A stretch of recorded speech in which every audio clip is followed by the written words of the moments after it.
Je m'appelle Joël, j'ai 30 ans, j'ai grandi à Bruxelles et l'Union Européenne, la Commission, tout ça fait partie de mon histoire. Quand j'étais petite, on chargeait la voiture et on partait en vacances en Espagne faire de la voile. À la frontière, le douanier faisait vider la voiture, se disputait avec mon papa, et puis on rechargeait la voiture. Après, on a décidé d'aller faire de la voile en Hollande. Quand j'avais 6 ans, j'ai vu qu'ils ont abattu un gros mur et ils ont fait plein de dessins dessus et tout le monde était très content. Du coup, j'ai fait pareil dans ma chambre. Bizarrement, ça n'a pas trop plu. Tous les jours, pour aller à l'école, je passais devant le Berlaymont. Et puis un jour, ils ont dû en avoir marre de la déco parce qu'ils ont tout démoli. Ils devaient être nombreux à décider parce qu'ils ont mis super longtemps à se mettre d'accord sur les couleurs. Pour finir, ils ont choisi bleu. Ils ont tout reconstruit. À la même période, de nouveaux voisins se sont installés.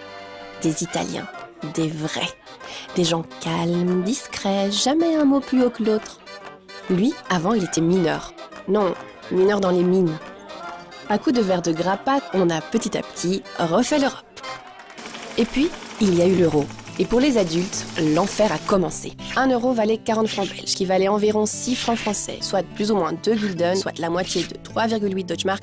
Ouh, ma tête. Ma mamie, elle s'en foutait, parce qu'elle calculait toujours son pain en anciens francs, et mon père, il écoulait ses vues gulden dans les parcs-mètres. Finalement, on s'est tous habitués. Tout coûtait plus cher, mais c'était plus simple. En 2004, l'Europe a grandi, moi aussi. Et je suis partie découvrir le monde.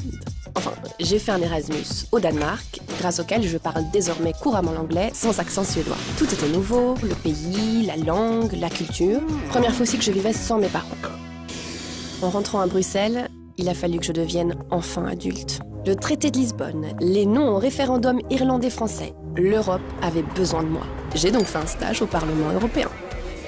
Aujourd'hui, j'ai épousé un Espagnol. Et on a 2 beaux enfants, un peu espagnol et un peu belge. Ma famille et moi, nous sommes l'Europe. Tous les jours.